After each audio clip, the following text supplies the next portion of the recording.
أكبر الله أكبر الله أكبر لا إله إلا الله الله أكبر الله أكبر ولله الحمد.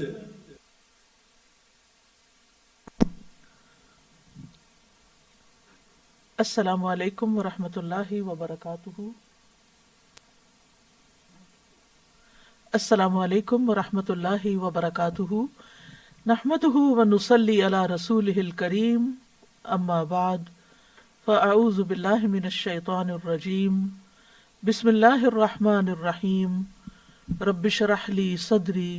ویسر لی امری واحلل عقدۃ من لسانی یفقہوا قولی. أعوذ بالله من الشيطان الرجيم. مثل الذين ينفقون أموالهم في سبيل الله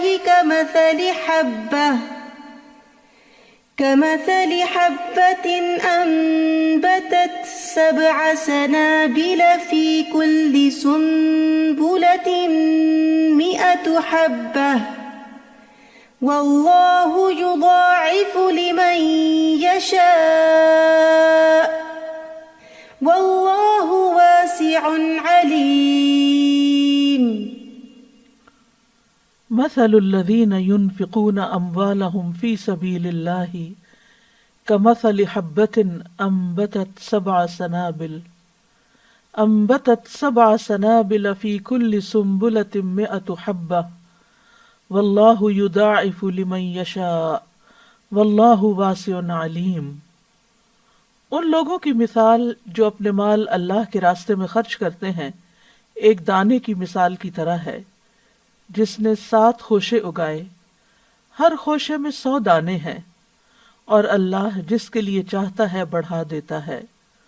اور اللہ وسعت والا سب کچھ جاننے والا ہے. اس آیت میں فی سبیل اللہ مال خرچ کرنے کی ترغیب دی جا رہی ہے. مال انسان کی مرغوبات میں سے ہے. اللہ تعالیٰ نے انسان کے اندر مال کی محبت رکھی ہے تاکہ وہ اس محبوب چیز کو اللہ کے راستے میں خرچ کر کے آخرت میں اعلیٰ درجات حاصل کر سکے، اللہ عز و جل کا قرب حاصل کر سکے. اگر مال سے محبت نہ ہوتی تو درجات کی بلندی بھی نہ ہوتی، لیکن چونکہ انسان مال کی محبت میں شدید ہے، جیسا کہ فرمایا وَإِنَّهُ لِحُبِّ الْخَيْرِ لَشَدِيدٌ، تو پھر جتنی یہ محبت زیادہ ہوگی اتنا ہی اسے اللہ کے راستے میں خرچ کرنے کا ثواب بھی زیادہ ہوگا. اور انسان اپنی فطرت کے اعتبار سے مال سے بہت زیادہ محبت رکھتا ہے، جیسا کہ سورۃ الفجر میں فرمایا وَتُحِبُّونَ الْمَالَ حُبًّا جَمًّا. مال انسان کی زندگی کی ضروریات پوری کرنے کے لیے بھی بہت ضروری ہے. جب وہ اس کا کچھ حصہ خرچ کرتا ہے تو گویا دوسرے لفظوں میں وہ اپنی زندگی کی بعض ضروریات کو قربان کر کے، اپنے بعض عیش و عشرت کو ترک کر کے دوسروں کے لیے اس میں سے حصہ نکالتا ہے. تو جس درجے کی قربانی کرتا ہے اسی درجے کے بلند مقامات حاصل کرتا ہے. اور یہ ایک طرح سے انسانی خدمت بھی ہے، اور یہ خدمت دراصل عبادت ہی کی ایک شکل ہے. انفاق میں بہت کچھ شامل ہے، مال کے علاوہ علم، وقت، جاہ، مہارت وغیرہ وغیرہ. لیکن اس آیت میں خاص طور پر مال خرچ کرنے کی بات کی گئی ہے اور ایک مثال سے بات سمجھائی گئی ہے. مثال سے عموماً بات سمجھنا آسان ہو جاتا ہے. تو اللہ تعالیٰ فرماتے ہیں مثل الذین ينفقون اموالهم فی سبیل اللہ، مثال ان لوگوں کی جو اپنے مال اللہ کے راستے میں خرچ کرتے ہیں. اللہ کے راستے میں خرچ کرنے کا معنی کیا ہے؟ نمبر 1 جہاد میں خرچ کرتے ہیں، نمبر 2 نیکی کے کاموں میں خرچ کرتے ہیں. تو ان کی مثال کمثل حبۃ انبتت 7 سنابل، ایک مثال ایک دانے کی طرح ہے جو 7 بالیاں اگائے. یعنی جب ایک بیج بویا جاتا ہے تو اس سے ایک سٹیم نکلتا ہے، اس کی آگے پھر 7 شاخیں ہو جاتی ہیں، اور پھر ہر شاخ پر 100 دانے لگتے ہیں، تو گویا ایک دانہ 700 دانوں میں تبدیل ہو جاتا ہے، یعنی ایک کے بدلے ایک وہ دیتا ہے اور 700 کسان حاصل کرتا ہے۔ اور صرف اتنا ہی نہیں، بلکہ اگر دل کی پوری آمادگی کے ساتھ خرچ کرتا ہے اور اللہ سبحانہ تعالیٰ سے اجر کی توقع رکھتے ہوئے خرچ کرتا ہے، تو فرمایا واللہ یضاعف لمن یشاء، یعنی اللہ تعالیٰ اس کو کئی گنا اور بڑھا دیتا ہے۔ ہر نیکی کا اجر 10 سے 700 گنا تو ہے ہی، لیکن جتنا جتنا جس کے اندر خلوص ہوگا، جتنا اس کے اندر مال کی محبت کے باوجود اس کو خرچ کرنے کا جذبہ ہوگا، تو اس جذبے کے اعتبار سے اس کا اجر بھی بڑھا دیا جائے گا۔ لیکن اگر اس اخلاص میں کمی ہے اور بہت مشکل سے اس نے نکالا ہے، اپنے اوپر ایک بوجھ سمجھتے ہوئے اور دل کی کراہت کے ساتھ، یعنی محبت کے ساتھ نہیں تو کراہت کے ساتھ، تو ہو سکتا ہے کہ یہ 700 گنا بھی نہ بنے، یعنی اسی اعتبار سے زیادہ ہوگا جتنا اس کے اندر اخلاص ہوگا، جذبہ ہوگا۔ جہاں تک 10 سے 700 گنا تک کا تعلق ہے، تو اس کی وضاحت ایک حدیث سے بھی ہوتی ہے جو صحیح مسلم میں آتی ہے۔ ابو ہریرہ رضی اللہ عنہ سے روایت ہے، وہ کہتے ہیں کہ رسول اللہ صلی اللہ علیہ وسلم نے فرمایا، جس نے کسی نیکی کا ارادہ کیا پھر اس پر عمل نہیں کیا، اس کے لیے ایک نیکی لکھ دی جاتی ہے، اور جس نے کسی نیکی کا ارادہ کر کے اس پر عمل بھی کر لیا، اس کے لیے 10 سے 700 گنا تک نیکیاں لکھی جاتی ہیں۔ واللہ واسع، اور اللہ بہت وسعت والا ہے، اپنی تمام صفات میں وسعت والا ہے، اپنی رحمت، اپنی قدرت، اپنی مغفرت میں وہ بہت برتر اور بہت اعلیٰ ہے۔ علیم، بہت علم والا ہے، خوب جاننے والا ہے، یعنی اس کا علم بھی ہر چیز کو گھیرے ہوئے ہے، لہذا وہ دیکھتا ہے کہ کس نے کس جذبے کے ساتھ مال خرچ کیا، تو اسی اعتبار سے اس کا فضل اس پر زیادہ ہو جاتا ہے۔ اس لیے یہ 2 صفات ایک جگہ پر آئی ہیں۔ تو یہاں چونکہ مال کا ذکر کیا گیا ہے، تو مال ہر وہ چیز ہوتی ہے جو انسان کی ملکیت میں ہو، خواہ وہ کوئی حصی چیز ہو جس کی کوئی قیمت ہو، یا نفع والی چیز ہو جیسے مانوی چیزیں، کوئی ہنر وغیرہ ہو۔ حصی چیزوں میں جیسے درہم و دینار ہیں، روپیہ پیسہ ہے، ڈالرز ہیں، گاڑی ہے، گھر ہے، اور اسی طرح جو منافع حاصل ہوتے ہیں، وہ تمام چیزیں اس میں شامل ہو جاتی ہیں۔ اور فی سبیل اللہ میں 2 چیزوں کا ہونا ضروری ہے، ایک یہ کہ وہ اللہ کے لیے خالص ہو، اور دوسرے یہ کہ وہ اللہ سبحانہ تعالیٰ کی شریعت کے مطابق ہو، اس کی پیروی میں ہو۔ اگر ان 2 شرائط کے ساتھ انسان مال خرچ کرے گا تو اس کو اللہ سبحانہ تعالیٰ کی طرف سے بہترین اجر ملے گا، جس کا انسان شمار بھی نہیں کر سکتا۔ اور خاص طور پر جب انسان اللہ کے راستے میں خرچ کرتا ہے خالصتاً اللہ کی رضا کے لیے، کوئی دکھاوا نہیں، کوئی ریاکاری نہیں، کوئی شہرت کا شوق نہیں، کوئی لوگوں کے اندر مشہور ہونے کا جذبہ نہیں، اور پھر یہ کہ طریقہ بھی درست ہو، تو پھر اللہ سبحانہ تعالیٰ ایسے خرچ کرنے کو اپنے ذمہ قرض کے طور پر لیتا ہے۔ اسی لیے سورۃ البقرہ میں ہی اللہ تعالیٰ فرماتے ہیں، من ذا الذی یقرض اللہ قرضا حسنا فیضاعفہ لہ اضعافا کثیرہ واللہ یقبض ویبسط والیہ ترجعون۔ کون ہے وہ جو اللہ کو قرض دے، اچھا قرض یعنی خوبصورتی کے ساتھ دے اور اچھی چیز دے، پس وہ اسے اس کے لیے بہت زیادہ گنا بڑھا دے، اور اللہ بند کرتا ہے اور کھولتا ہے، اور تم اسی کی طرف لوٹائے جاؤ گے۔ یعنی اللہ سبحانہ تعالیٰ ایسے صدقے کو اتنی عزت دیتا ہے کہ وہ اس کو اپنے ذمے قرض کے طور پر لیتا ہے، کیونکہ قرض ایسی چیز ہوتی ہے جس کا لوٹانا لازم ہوتا ہے، یعنی اللہ سبحانہ تعالیٰ پھر اس کا بہترین اجر اس کو کئی گنا زیادہ دے گا۔ فَيُضَاعِفَهُ لَهُ أَضْعَافًا كَثِيرًا، وہ اس کو اس کے لیے بہت زیادہ گنا بڑھا دے گا۔ جہاں تک مال خرچ کرنے کا تعلق ہے تو قرآن مجید کی متعدد آیات سے پتہ چلتا ہے کہ اللہ سبحانہ تعالیٰ بندوں کو اس پر ابھارتے ہیں اور خرچ کرنے کا شوق دلاتے ہیں۔ سورۃ ابراہیم میں اللہ تعالیٰ فرماتے ہیں قُلْ لِعِبَادِيَ الَّذِينَ آمَنُوا يُقِيمُوا الصَّلَاةَ وَيُنْفِقُوا مِمَّا رَزَقْنَاهُمْ سِرًّا وَعَلَانِيَةً مِّن قَبْلِ أَن يَأْتِيَ يَوْمٌ لَا بَيْعٌ فِيهِ وَلَا خِلَالٌ۔ میرے بندوں سے جو ایمان لائے ہیں کہہ دیجئے کہ وہ نماز قائم کریں اور اس میں سے جو ہم نے انہیں دیا ہے پوشیدہ اور ظاہر خرچ کریں، اس سے پہلے کہ وہ دن آ جائے جس میں نہ کوئی خرید و فروخت ہوگی اور نہ کوئی دوستی کام آئے گی۔ پھر اسی طرح اللہ ہی کے دیے ہوئے مال میں سے خرچ کرنا دراصل اللہ سبحانہ تعالیٰ کے ساتھ تجارت کرنا ہے، جس کا کئی گنا منافع زیادہ ملے گا۔ اسی لیے اللہ تعالیٰ سورۃ التوبہ میں فرماتے ہیں ان اللہ اشتری من المؤمنین انفسهم واموالهم بان لهم الجنہ، بے شک اللہ نے مومنوں سے ان کی جانیں اور ان کے مال خرید لیے ہیں، یعنی مالوں کا سودا کر لیا، مال لے لیے ہیں، یعنی وہ مال جو ہم صدقے میں دیتے ہیں، فی سبیل اللہ دیتے ہیں، دین کی کاز کے لیے دیتے ہیں، اللہ سبحانہ تعالیٰ ان کو تجارت سے تشبیہ دیتے ہیں، اس کے بدلے کہ یقیناً ان کے لیے جنت ہے، یعنی وہ مال اللہ تعالیٰ جو اللہ کی راہ میں خرچ کیے جاتے ہیں اس کے بدلے میں انسان کے لیے جنت کا وعدہ ہے۔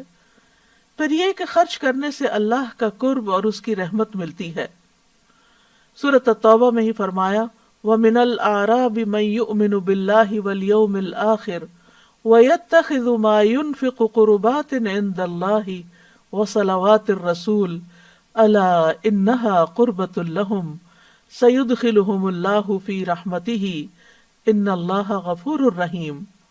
اور بدویوں میں سے کچھ وہ ہیں جو اللہ اور یوم آخرت پر ایمان رکھتے ہیں اور جو کچھ خرچ کرتے ہیں اسے اللہ کے ہاں قربتوں اور رسول کی دعاؤں کا ذریعہ سمجھتے ہیں، سن لو بے شک وہ ان کے لیے قرب کا ذریعہ ہیں، یعنی اللہ تعالیٰ یقین دہانی کراتے ہیں کہ ایسا مال جو انسان اللہ کا قرب پانے کے لیے خرچ کرتا ہے تو جواب میں بدلے میں یقیناً اسے اللہ کا قرب حاصل ہوتا ہے۔ ان قریب اللہ انہیں اپنی رحمت میں داخل کرے گا، یعنی آخرت میں جنت کا وعدہ بھی ہے۔ بے شک اللہ بے حد بخشنے والا نہایت رحم فرمانے والا ہے۔ پھر اسی طرح آخرت کے علاوہ دنیا میں بھی اور پھر آخرت میں بھی مال کا خرچ کرنا خوف اور غم سے نجات کا ذریعہ ہے۔ سورۃ البقرہ میں اللہ تعالیٰ فرماتے ہیں الذین ينفقون اموالهم باللیل والنہار سرا وعلانیۃ فلہم اجرہم عند ربہم ولا خوف علیہم ولا ہم یحزنون۔ وہ لوگ جو اپنے مال رات اور دن چھپے اور کھلے خرچ کرتے ہیں، یعنی رات کو بھی اور دن کو بھی جب ضرورت پڑے، اور ضرورت نہ بھی ہو تو خود ضرورت مندوں کو ڈھونڈتے ہیں، اور ان پر احسان نہیں کرتے بلکہ اپنے آپ پر ہی احسان کرتے ہوئے اللہ کے راستے میں خرچ کرتے ہیں، سو ان کے لیے ان کا اجر ان کے رب کے پاس ہے، یعنی محفوظ ہے۔ رب سے بڑھ کر کسی کی امانت کی حفاظت کرنے والا کون ہو سکتا ہے؟ ان پر نہ کوئی خوف ہے اور نہ وہ غمگین ہوں گے۔ پھر اسی طرح اللہ تعالیٰ نے ایک اور جگہ پر سورۃ سبا میں مال خرچ کرنے کے بہترین نعم البدل کا وعدہ کیا وَمَا أَنفَقْتُم مِّن شَيْءٍ فَهُوَ يُخْلِفُهُ وَهُوَ خَيْرُ الرَّازِقِينَ، اور تم جو بھی چیز خرچ کرتے ہو تو وہ اس کی جگہ اور دے دیتا ہے اور وہ سب رزق دینے والوں سے بہتر ہے۔ یعنی انسان کبھی بھی خرچ کرتے ہوئے دل چھوٹا نہ کرے کہ یہ چیز مجھ سے جدا ہو جائے گی، نہیں، اس سے بہتر چیز آپ کو ملے گی۔ اب دیکھیے کہ یہ جو دینے کا اصول ہے یہ پوری کائنات کے اندر آپ کو نظر آئے گا۔ سورج دیتا ہے کیا؟ دھوپ، روشنی، گرمی، چاند دیتا ہے روشنی، پھر اسی طرح درخت دیتے ہیں یا آکسیجن یا پھل پھول، پھر اسی طرح بادل دیتے ہیں، سمندر اپنا پانی لینے دیتا ہے، ہوائیں بادلوں کو اٹھا کر ایک جگہ سے دوسری جگہ لے جاتی ہیں فائدہ پہنچانے کے لیے۔ تو یہ جو دینے کا اصول ہے یہ ساری کائنات کے اندر ہے، اور جو بھی دیتا ہے وہ اس سے بہتر پاتا ہے۔ اور اس طرح انسان نہ صرف یہ کہ دنیا میں بلکہ مرنے کے بعد، یعنی اپنی زندگی میں، بلکہ مرنے کے بعد بھی اس کا فائدہ دوسروں کو پہنچاتا رہتا ہے۔ تو دینے والے لوگ اللہ کے محبوب ہوتے ہیں، اور اللہ سبحانہ تعالیٰ ان سے اچھے بدلے کا وعدہ کرتا ہے، اور اللہ کے راستے میں خرچ کرنے پر انسان کو پورا پورا واپس بھی مل جاتا ہے۔ تو اگر انسان کائنات کے ساتھ ہم آہنگی اختیار نہیں کرتا، یعنی دینے والا نہیں بنتا، تو پھر محروم رہ جاتا ہے، پھر پریشانیاں اس کو گھیر لیتی ہیں۔ جو دوسروں کے دکھ درد میں کام آتا ہے، اللہ سبحانہ تعالیٰ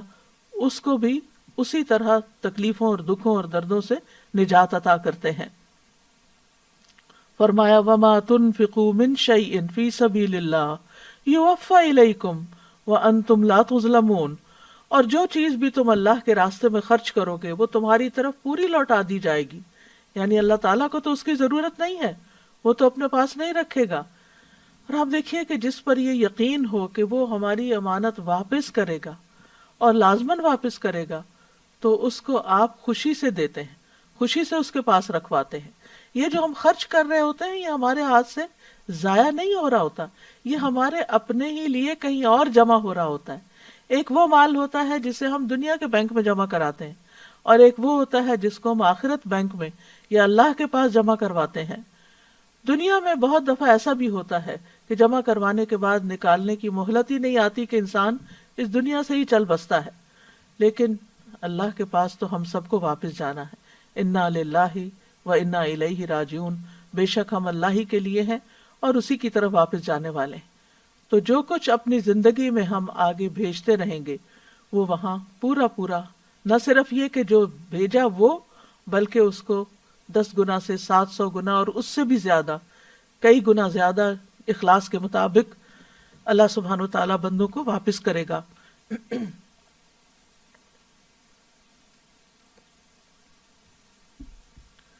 اور اس کے ساتھ ساتھ نہ صرف یہ کہ اجر ملے گا، بلکہ اس کے علاوہ عذاب علیم سے نجات بھی ملے گی۔ اللہ تعالیٰ فرماتے ہیں یا ایھا الذین آمنوا هل ادلکم علی تجارۃ تنجیکم من عذاب علیم تؤمنون باللہ ورسولہ وتجاہدون فی سبیل اللہ باموالکم وانفسکم ذالکم خیر لکم ان کنتم تعلمون۔ اے لوگو جو ایمان لائے ہو، کیا میں تمہاری ایسی تجارت کی طرف رہنمائی نہ کروں جو تمہیں دردناک عذاب سے بچا لے؟ تم اللہ اور اس کے رسول پر ایمان لاؤ اور اپنے مالوں اور جانوں کے ساتھ اللہ کی راہ میں جہاد کرو، یہ تمہارے لیے بہتر ہے اگر تم جانتے ہو۔ تو یہاں بھی مال خرچ کرنے کی بات ہے، جس کا صلہ نتیجہ کیا بتایا گیا کہ تمہیں عذاب علیم سے نجات ملے گی۔ مال کا خرچ کرنا گناہوں کی معافی کا ذریعہ بھی ہے۔ فرمایا ان تقرضوا اللہ قرضا حسنا یضاعفہ لکم ویغفر لکم واللہ شکور حلیم، اگر تم اللہ کو قرض دو گے، اچھا قرض، تو وہ اسے تمہارے لیے کئی گنا زیادہ کر دے گا اور تمہیں بخش دے گا، اور اللہ بڑا قدردان بے حد بردبار ہے۔ پھر اسی طرح ایک اور جگہ پر فرمایا فالذین آمنوا منکم وانفقوا لہم اجر کبیر، کہ جو لوگ تم میں سے ایمان لائے اور انہوں نے خرچ کیا ان کے لیے اجر کبیر ہے، یعنی بہت بڑا خرچ ہے، بہت بڑا اجر ہے۔ پھر اسی طرح یہ خرچ کرنا جنت میں داخلے کا ذریعہ ہے۔ فرمایا وسارعوا الی مغفرۃ من ربکم وجنۃ عرضها السماوات والارض اعدت للمتقین الذین ينفقون فی السراء والضراء والکاظمین الغیظ والعافین عن الناس واللہ یحب المحسنین۔ اور ایک دوسرے سے بڑھ کر دوڑو اور اپنے رب کی جانب سے بخشش کی طرف اور اس جنت کی طرف جس کی چوڑائی آسمانوں اور زمین کے برابر ہے، ڈرنے والوں کے لیے تیار کی گئی ہے۔ کون ہے وہ؟ جو خوشی اور تکلیف میں خرچ کرتے ہیں، یعنی صرف اچھے دنوں میں خرچ نہیں کرتے، تنگ دست بھی ہو تو بھی وہ اللہ کے راستے میں خرچ کرتے ہیں، اور غصے کو پی جانے والے ہیں اور لوگوں سے درگزر کرنے والے ہیں، اور اللہ نیکی کرنے والوں سے محبت رکھتا ہے۔ اس کے برعکس جو لوگ اللہ کے راستے میں خرچ نہ کریں، قرآن مجید میں ان کی مذمت بھی کی گئی ہے۔ فرمایا ہاں انتم ہؤلاء تدعون لتنفقوا فی سبیل اللہ فمنکم من یبخل ومن یبخل فانما یبخل عن نفسہ واللہ الغنی وانتم الفقراء وان تتولوا یستبدل قوما غیرکم ثم لا یکونوا امثالکم. سنو، تم وہ لوگ ہو کہ تم بلائے جاتے ہو تاکہ اللہ کی راہ میں خرچ کرو، تو تم میں سے کچھ وہ ہیں جو بخل کرتے ہیں، اور جو بخل کرتا ہے وہ در حقیقت اپنے آپ ہی سے بخل کرتا ہے، اور اللہ بے پرواہ ہے اور تم ہی محتاج ہو، اور اگر تم پھر جاؤ گے تو وہ تمہاری جگہ تمہارے سوا اور لوگوں کو لے آئے گا، پھر وہ تمہاری طرح نہیں ہوں گے. تو اس لیے یاد رکھنا چاہیے کہ جو کچھ ہم اللہ کے راستے میں خرچ کریں گے وہ ہمارے اپنے ہی فائدے کے لیے ہوگا. قرآن مجید کے علاوہ متعدد احادیث میں بھی خرچ کرنے کی فضیلت بتائی گئی ہے. ابو سعید خدری سے روایت ہے کہ ایک آدمی نبی صلی اللہ علیہ وسلم کے پاس آیا اور کہا کہ لوگوں میں سے افضل کون ہے؟ تو آپ نے فرمایا لوگوں میں سب سے افضل یا بہتر آدمی وہ ہے جو اللہ کے راستے میں اپنی مال اور اپنی جان کے ساتھ جہاد کرتا ہو، یعنی اللہ کی کاز میں اپنی جان بھی دے اور اپنا مال بھی دے، یعنی کسی بھی چیز کو بچا کر نہ رکھے، کیونکہ بہترین بدلہ ان چیزوں کا اس سے بہتر سودا کیا ہو سکتا ہے کہ انسان اپنا وقت، اپنی صلاحیتیں، اپنی جان، اپنا مال، اپنا سب کچھ اس کو دے جس نے ہمیں دیا ہے. یعنی یہ ہم سب کچھ ہمارا ذاتی نہیں ہے، بلکہ ہم یہ جو بھی دیتے ہیں نہ اللہ پر احسان کرتے اور نہ بندوں پر، کیونکہ اللہ سبحانہ وتعالیٰ نے ہمیں دیا ہے، اس نے دیا ہے اور کسی کے ذریعے ہمیں دیا ہے اور اس دنیا میں ہی دیا ہے. تو پھر اگر ہم کسی پر خرچ کرتے ہیں یا اللہ کی رضا کے لیے خرچ کرتے ہیں تو دراصل اپنا ہی بھلا کرتے ہیں. پھر اسی طرح اللہ تعالیٰ خرچ کرنے والوں پر کس طرح خرچ کرتے ہیں اس کی وضاحت ایک حدیث سے یوں ہوتی ہے کہ رسول اللہ صلی اللہ علیہ وسلم نے فرمایا بے شک اللہ نے مجھ سے فرمایا خرچ کرو تم پر خرچ کیا جائے گا. اور رسول اللہ صلی اللہ علیہ وسلم نے فرمایا اللہ کا دایاں ہاتھ بھرا ہوا ہے اور رات دن کی فیاضی سے اس میں کمی واقع نہیں ہوتی، یعنی وہ دیتا رہتا ہے.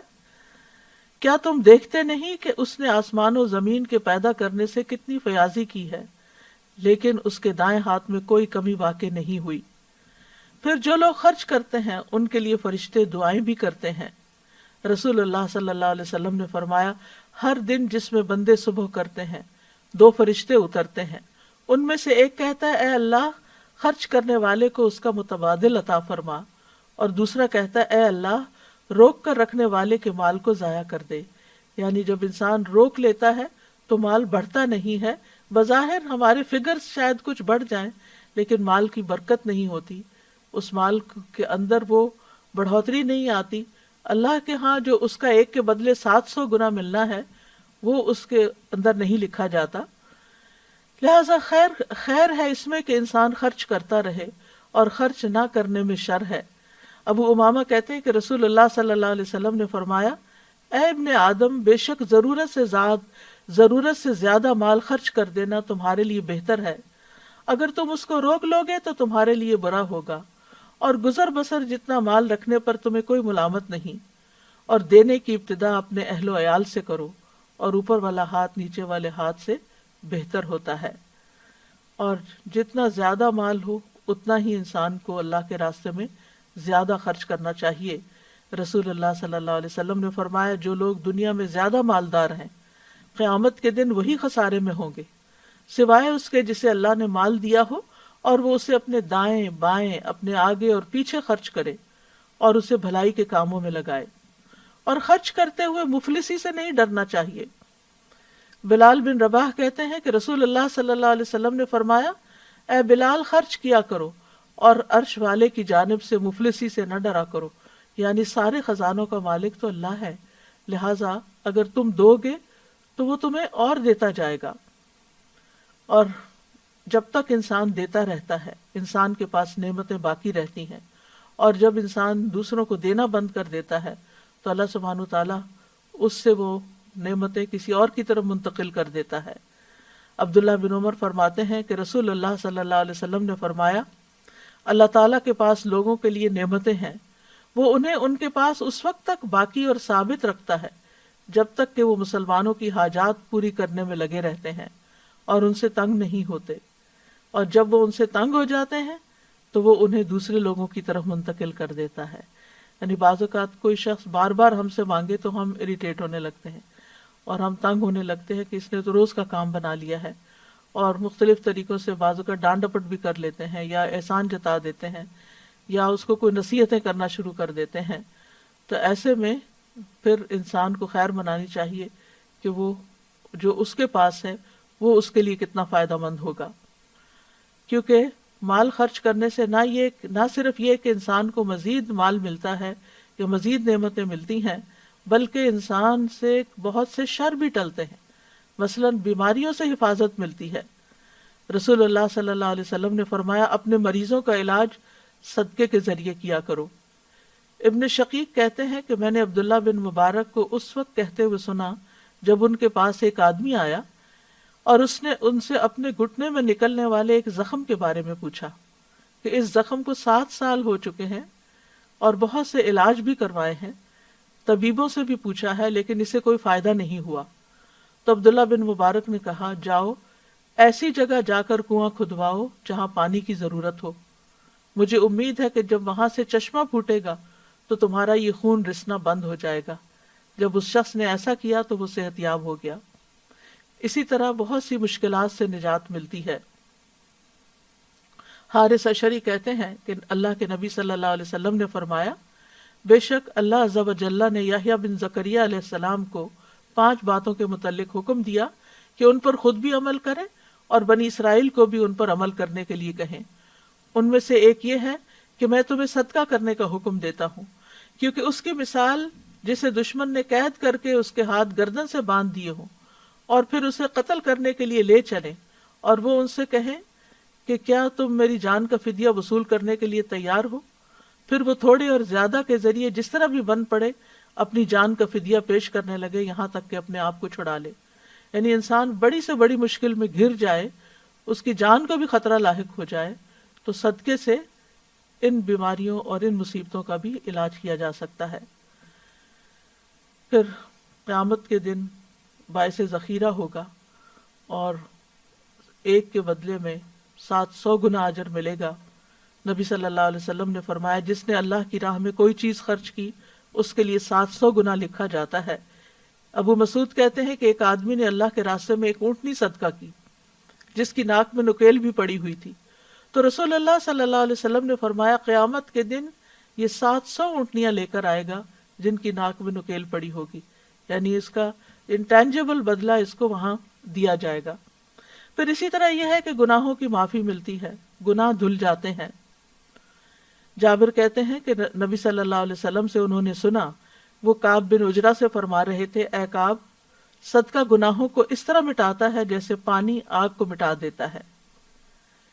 سفیان ثوری جب اپنے دروازے پر کسی سائل کو دیکھتے تو ان کا سینہ کھل جاتا، وہ خوش ہو جاتے اور وہ کہتے اس آدمی کو مرحبا، ویلکم، جو میرے گناہ دھونے کے لیے آیا ہے، یعنی مجھ سے لینے کے لیے آیا ہے. خوش ہو کر اس کو دیتے. اب سوال یہ پیدا ہوتا ہے کہ خرچ کہاں کیا جائے. سب سے پہلے تو یہ کہ انسان ضرورت مند انسانوں پر خرچ کرے، اور خرچ کرنے کی ترتیب کچھ یوں ہے. آپ نے فرمایا کہ جب تم میں سے کوئی فقیر ہو جائے تو اسے چاہیے کہ اپنے نفس سے شروع کرے، پہلے اپنے اوپر خرچ کرے، پھر کچھ بچ جائے تو اپنے اہل و عیال پر خرچ کرے، اس میں سے بھی بچ جائے تو اپنے عزیز و اقارب پر خرچ کرے، اس میں سے بھی بچ جائے تو پھر ادھر ادھر خرچ کرے. قرآن مجید سے بھی یہ بات ہمیں کچھ یوں پتہ چلتی ہے یسألونک ماذا ينفقون قل ما انفقتم من خیر فللوالدین والاقربین والیتامى والمساکین وابن السبیل وما تفعلوا من خیر فإن اللہ بہ علیم. وہ آپ سے پوچھتے ہیں کیا چیز خرچ کریں، کہہ دو تم خیر میں سے جو بھی خرچ کرو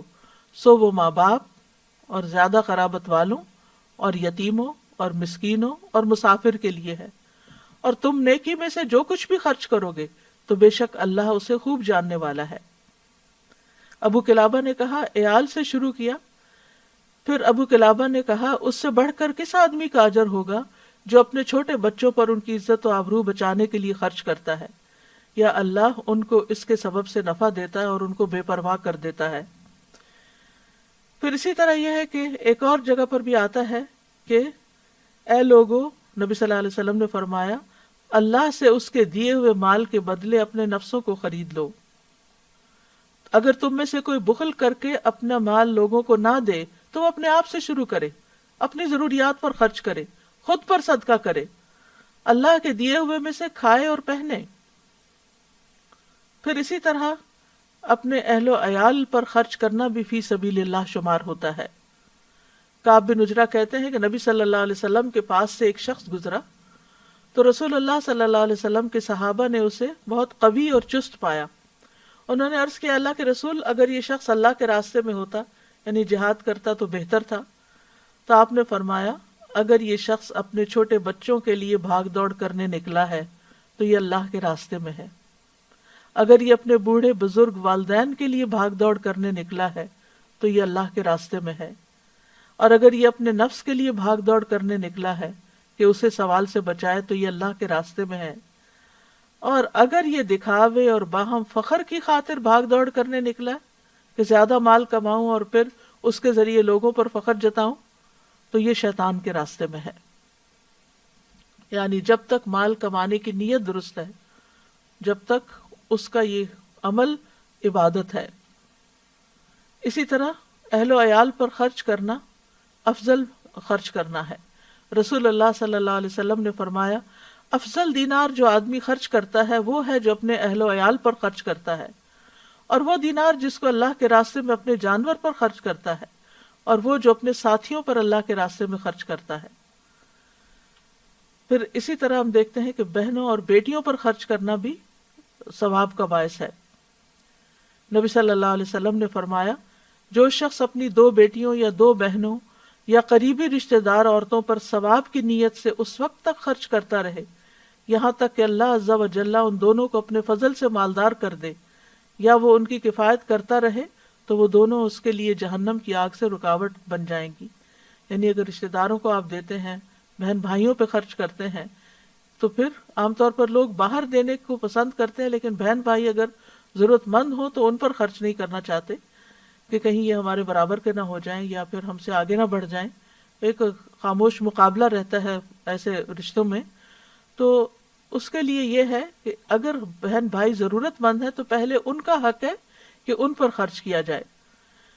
پھر اسی طرح رشتہ داروں پہ خرچ کرنے کے بارے میں آپ نے فرمایا کہ جو شخص صلہ رحمی کے لیے جتنا عطیہ دیتا ہے اللہ اس کے مال میں اتنا ہی اضافہ کرتا ہے۔ یعنی جو شخص چاہے کہ اس کے رزق میں برکت ہو اور اس کی عمر میں برکت ہو تو اسے چاہیے کہ وہ اپنے رشتہ داروں کے ساتھ صلہ رحمی کرے،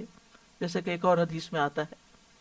آپ نے یہ بھی فرمایا کہ بے شک سب سے افضل صدقہ وہ ہے جو اپنے اس رشتہ دار پر کیا جائے جو پوشیدہ دشمنی رکھنے کی بنا پر تم سے اعراض کرے، یعنی جو تم سے بات بھی نہ کرنا چاہے، تمہارا کوئی حق بھی نہ دے، تو اس پہ خرچ کرنا زیادہ افضل ہے۔ اسی طرح مسکین، یتیم اور مسافر کو پھر کھانا کھلانا، پانی پلانا، یہ بھی بہترین صدقات میں شامل ہے۔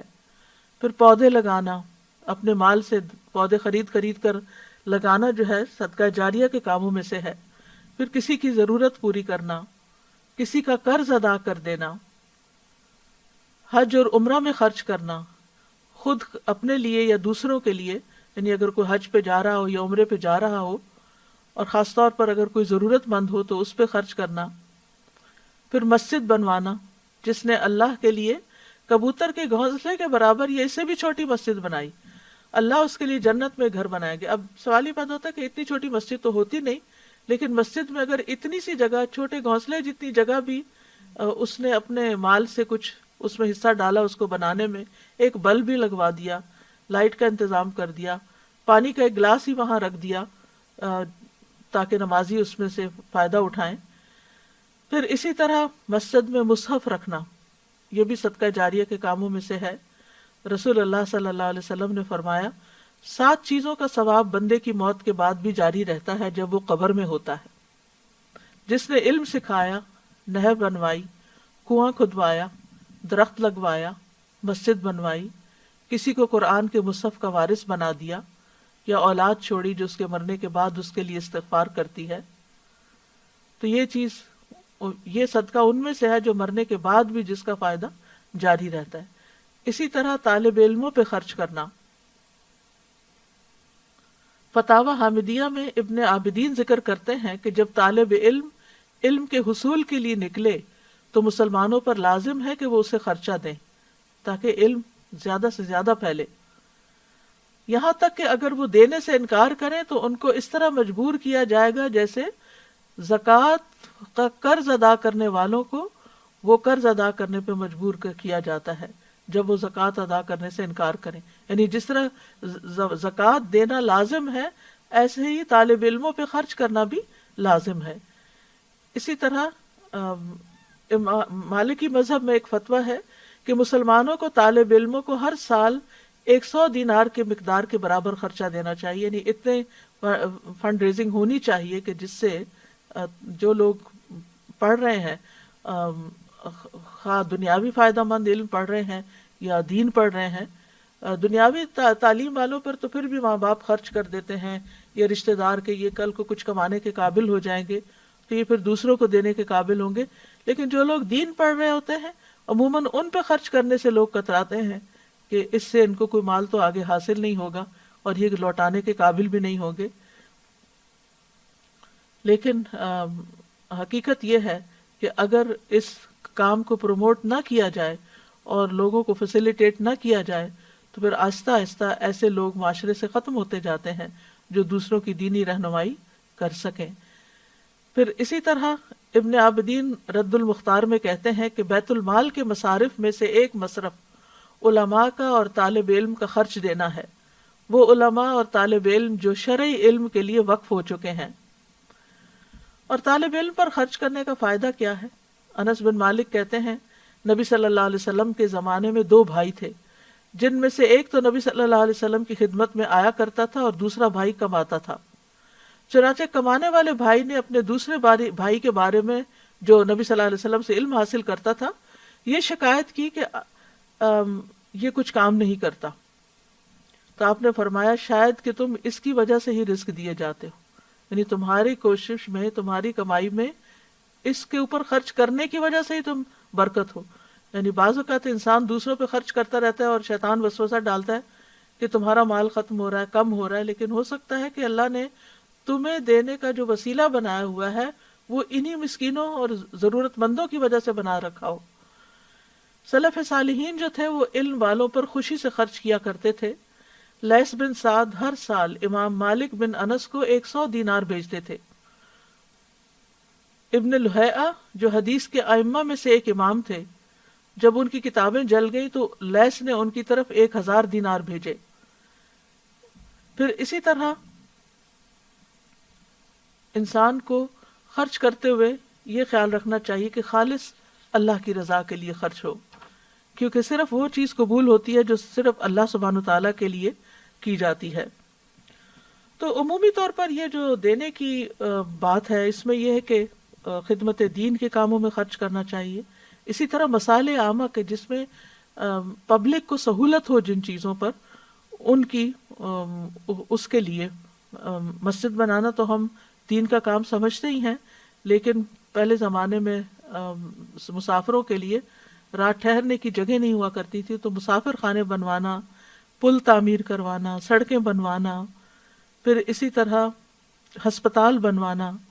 اور خصوصاً ایسے علاقوں میں ڈسپنسریز اور ہاسپٹل بنوانا جہاں لوگوں کی صحت کی ضروریات پوری نہ ہوتی ہوں، پھر اسی طرح مدارس بنانا، یتیم خانے بنوانا، بیواؤں کے لیے مکانات کی تعمیر کرنا، قبرستان کے لیے زمین وقف کرنا۔ ریسنٹلی جو کرونا وائرس کی وجہ سے اسپین میں لاشوں کو یا جلایا جا رہا ہے یا پھر یہ کہ ان کو وہاں دفن کرنے کے لیے، اور وہ بھی چند سال کے لیے دفن کرنے کے لیے، اگر 5 سال کے لیے کوئی کرائے پر لیتا ہے یا 10 سال کے لیے جگہ لیتا ہے، یعنی مستقل ہمیشہ کے لیے نہیں ملتی،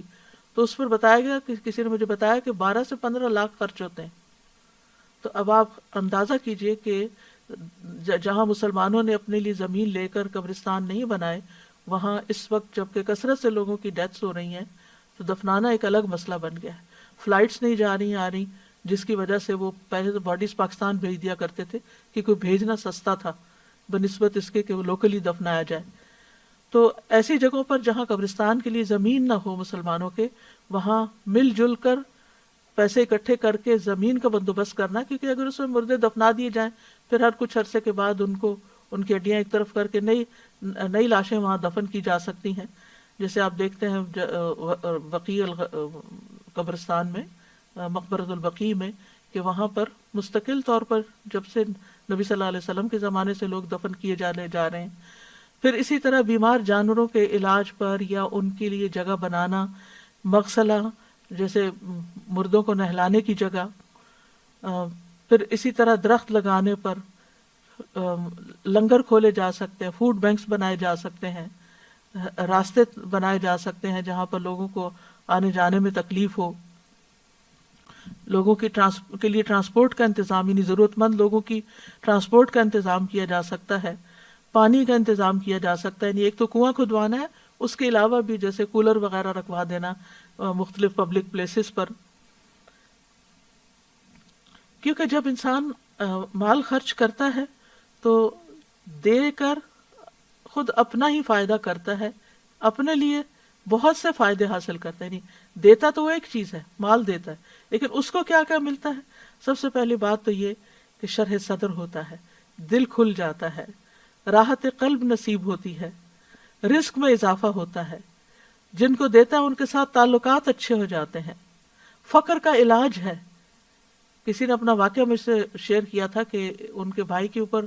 اچانک اس کا کاروبار ختم ہو گیا اور بہت تھوڑا اس کے پاس باقی رہا، تو اس نے وہ اللہ کے راستے میں دے دیا. اور اس کے بعد جو اس کے اوپر اللہ سبحانہ و تعالیٰ کی رحمتوں کی بارش ہوئی، کیونکہ بعض اوقات تنگ حالات میں انسان سوچتا ہے کہ میرا کیا بنے گا، یہ تو میں اب اپنے لیے رکھ لوں، لیکن اس میں بھی کیونکہ پیچھے ہم پڑھ چکے ہیں آیت کہ تنگی میں اور خوشحالی میں دونوں میں خرچ کرتے ہیں، بالسراء والضراء. پھر اسی طرح یہ ہے کہ بخل کا علاج ہے، تکبر کا علاج ہے صدقہ کرنا، کیونکہ عام طور پر جب انسان کے پاس مال زیادہ ہو جاتا ہے وہ تو دوسروں پر فخر جتانے لگتا ہے. بری موت سے بچانے کا ذریعہ ہے،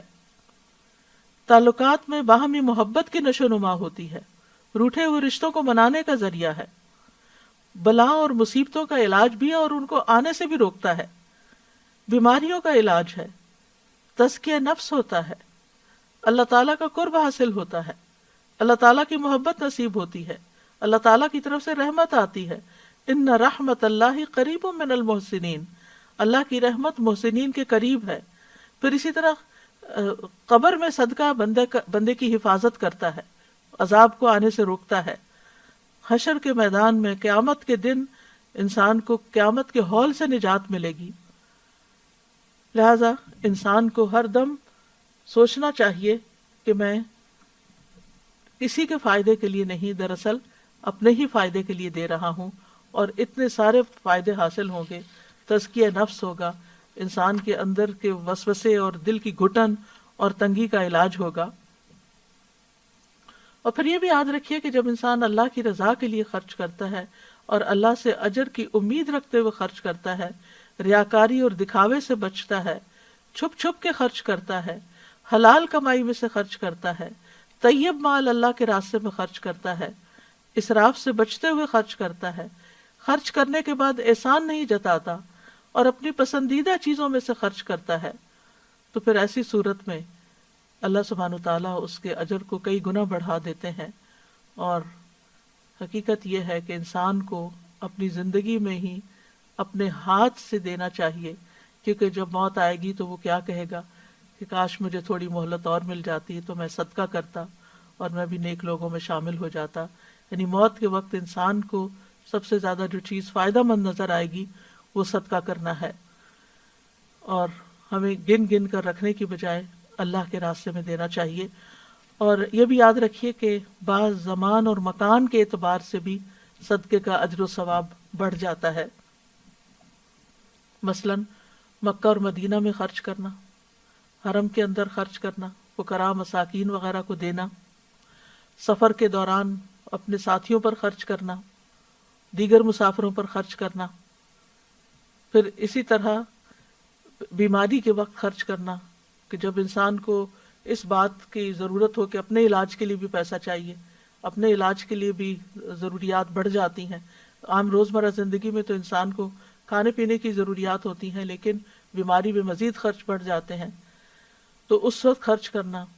پھر اسی طرح فی سبیل اللہ، اللہ کے راستے میں خرچ کرنا، رمضان کے مہینے میں خرچ کرنا، پھر رمضان کے مہینے میں خاص طور پر روزہ وغیرہ کھلوانا اور ضرورت مندوں کی ضرورت پوری کرنا۔ بعض لوگ تو اپنی زکوٰۃ بھی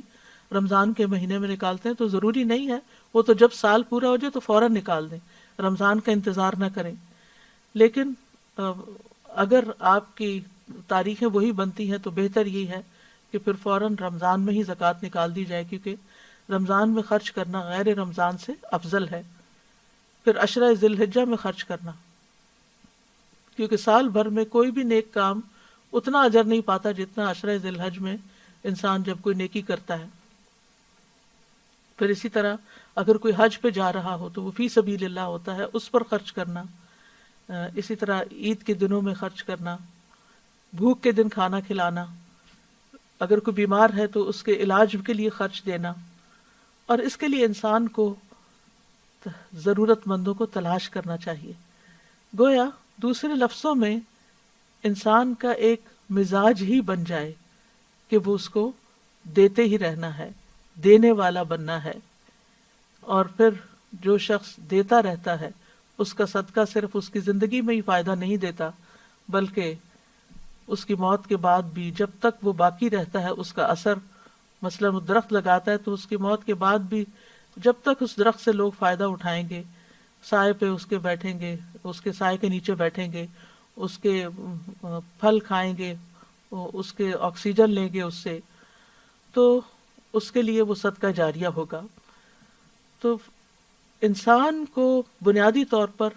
اس ساری بات کا جو مقصد ہے وہ یہ ہے کہ نفع دینے والا بننا چاہیے، فائدہ دینے والا بننا چاہیے، اور یہ نفع رسانی کا جذبہ جو ہے یہ اعلیٰ ترین جذبہ ہے۔ اور جس آدمی کے اندر یہ جذبہ ہو وہ صرف اتنا نہیں کہ وہ اپنی زندگی میں ہی کچھ کرتا ہے، بلکہ ایسے کام بھی کرتا ہے کہ جو اس کی موت کے بعد بھی انسانوں کو فائدہ دیتے رہتے ہیں۔ وہ لانگ ٹرم سوچتا ہے، اور وہ صرف اپنے لیے نہیں سوچتا، یا صرف اپنے گھر والوں کے لیے نہیں، اس کا دائرہ وسیع ہوتا ہے۔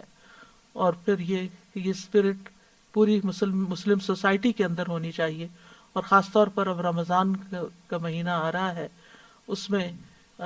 جتنی مدیں میں نے بتائی ہیں ان میں سے ہر ایک میں تھوڑا تھوڑا خرچ کر سکے تو بہت ہی اچھا ہے موقع کی مناسبت سے۔ ورنہ یہ ہے کہ الذین ينفقون اموالهم فی سبیل اللہ، وہ لوگ جو اپنے مال اللہ کے راستے میں خرچ کرتے ہیں، یعنی دین کے کاموں میں، دین کے کاز میں۔ تو اس کے لیے جیسا کہ آپ جانتے ہیں کہ ان دنوں میں مساجد بھی بند ہیں، تو مساجد کی ڈونیشنز کم ہونے کی وجہ سے وہاں کے جو امام ہیں، وہاں کا جو عملہ ہے، وہاں کی جو مینٹیننس ہے، اس کے لیے اخراجات پورے کرنا مشکل ہو رہا ہے۔ پھر اسی طرح تعلیم دینی مدارس ہیں، تو خصوصی طور پر ان دنوں میں ان کو بھی یاد رکھنے کی ضرورت ہے۔ اللہ سبحانہ وتعالیٰ خرچ کرنے والوں کو بے پناہ عطا کرے، اور جن کے دل تنگ ہیں اللہ ان کے دلوں کو کھول دے۔ وآخر دعوانا ان الحمد للہ رب العالمین۔ سبحانک اللہم وبحمدک، اشہد ان لا الہ الا انت، استغفرک واتوب الیک۔ السلام علیکم ورحمۃ اللہ وبرکاتہ۔ اللہ اکبر اللہ اکبر اللہ اکبر، لا الہ الا اللہ، اللہ اکبر اللہ اکبر وللہ الحمد، اللہ اکبر اللہ اکبر اللہ اکبر، لا الہ الا اللہ،